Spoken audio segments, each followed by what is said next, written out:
Coming out of the high school ranks, I finally got my first coaching opportunity as a defensive coordinator, and the only team that would hire me is Old Dominion University. I don't know if you know how bad ODU is. They've been so bad, the last 4 defensive coordinators have been fired in 5 seasons. But I'm taking the chance on me and I'm betting on myself. So because of their past history with bad defensive coordinators, they only gave me a 1-year contract. In this season, I have very simple goals. Number 1, I want to be a top 25 defense and play for a conference championship. But I'll be honest with you, I'm not left with many pieces to play with, and our defense is one of the worst in the country. But I believe in myself as a coach, and I'm going to motivate these guys. In addition to that, this will be our first season in the MAC conference. And before conference gameplay starts, we actually line it up against the number 1 team in the nation. My guys are nervous, but I kept telling them to trust the process of what we have going on here. After the first quarter, Notre Dame had a 7-0 lead, and it would only go downhill from here as their junior running back Chris Tyree runs through our entire defense to give the Notre Dame Irish back their lead. 5 minutes left in the third quarter, and we got some pressure on the quarterback, but what really stood out for our team was how well our secondary played.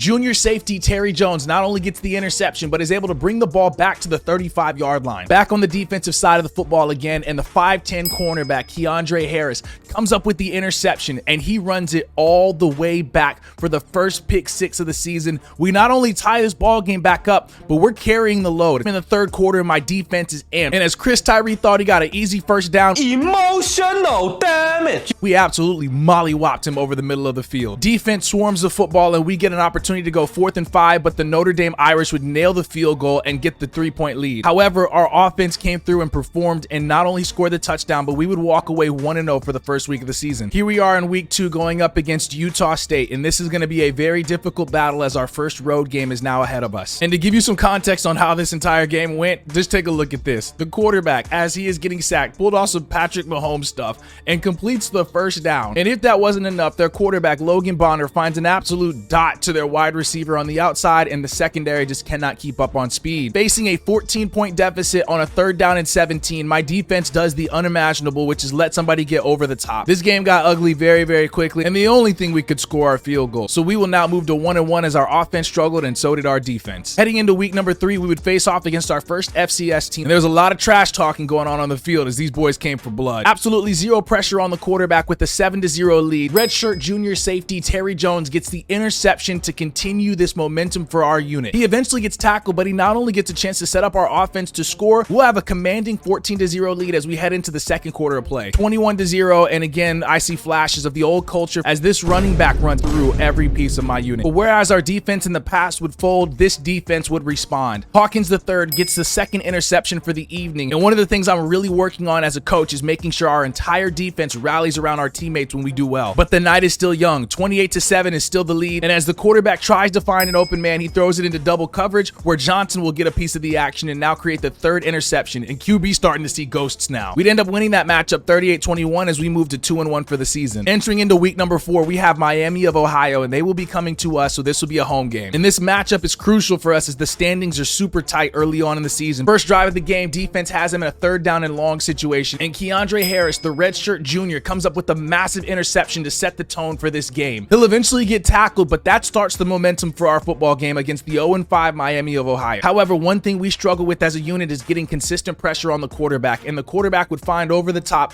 a man who not only beats 1, but 3 different defenders. We need a big-time play here, and that's when big-time players step up, and the redshirt sophomore Keandre Harris not only does that, but he gets the pick and he runs it all the way back for the touchdown. Unfortunately, the referees would end up making a big mistake here, and they would call him out of bounds, so the catch doesn't even count as a pick, so they take the touchdown off the board. Defense came back and was super frustrated, but they made a play on the other side of the football. In the red zone, defense makes a huge tackle and forces the fumble, which will give us the football right back. However, our offense has been struggling consistently to score, and so with nothing in return, Miami of Ohio's quarterback does get a chance to beat us deep. 4th quarter in our own red zone, and we have to make a stand here. I send everybody on a blitz, and unfortunately we can't make the play, and Miami of Ohio will score the game-winning touchdown. We held them to 14 points, so I'm not sure what else we could have done. I need our offensive coordinator to figure something out. Trying to be a top 25 defense, and man, we're making slow and steady progress to that. But we roll into week number 5 on the road against App State, and they tout one of the best running backs in their conference. Currently sitting 2-2, we need this to stay at a winning record. Halfway through the second quarter, App State gives it to their running back Cameron Peoples, who runs straight up the middle and drags a defender with him all the way down to the 1-yard line. Unfortunately, they would get a chance to punch this thing in there. After a failed 4th down and 1 conversion, we're now looking at a 21-point deficit, but this is a positive note. We get the safety in the backfield field, and so we get the first points on the board, and it's not from the offense. Y'all, look at how bad our offense is. This is my quarterback trying to hit somebody in the end zone.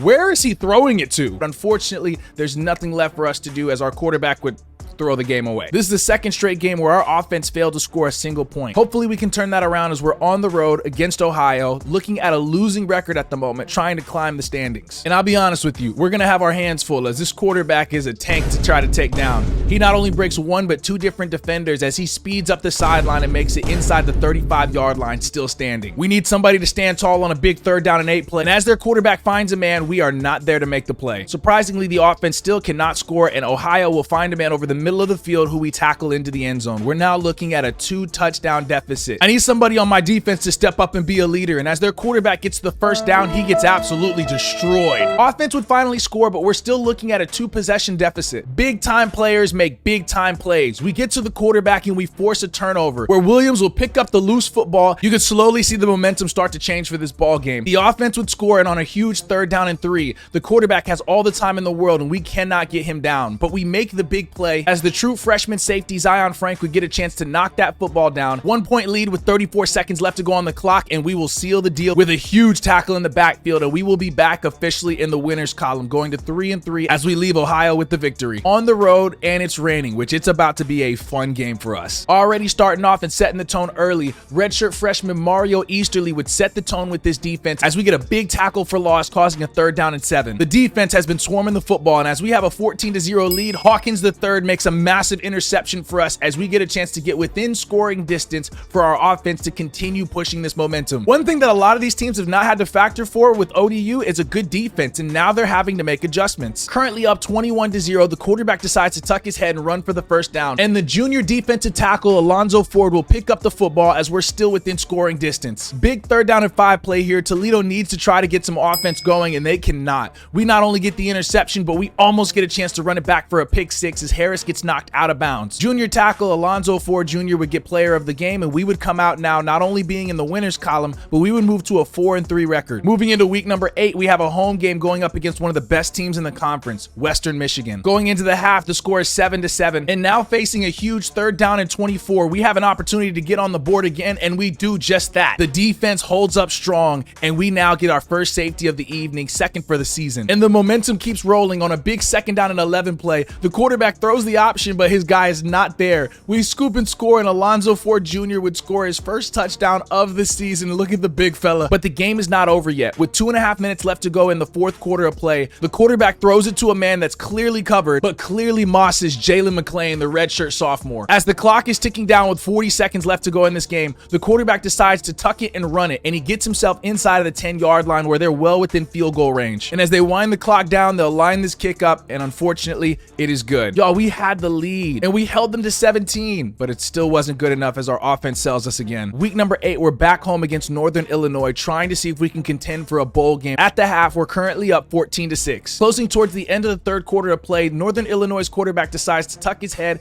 and gets smacked over the middle of the field. One of our guys would pick up the football after he fumbles it, and we would run it all the way in for a defensive touchdown. But in the 4th quarter, with a huge 4th down and 14, we have a chance to end the game by finishing this drive, and we do just that. We'll walk out of this matchup with the win, 21-19 over Northern Illinois. I told you guys I wanted to be a top 25 defense, and we're sitting number 18 in points and number 5 in total yards. But the season was far from done yet, and we're facing off against a bottom feeder, Eastern Michigan, and we're going to be on the road. So it is imperative that we set the tone early on in this matchup, and our defense does just that. Hawkins III gets the first pick of the evening as we're halfway through the 2nd quarter, and our offense needs to score this football. Fortunately, we do score, but unfortunately, we have some guys that miss some assignments and also miss some tackles. So their running back runs it up the side of the field and gets it well within the 40-yard line. Eastern Michigan, instead of kicking the field goal, decides to go for it on a 4th down and 4, where we stand them up and get the turnover. As you can imagine, our offense didn't score, but we have a chance to end the game right here. 4th down and 10, McCoy gets sacked in the backfield, and that is now ball game.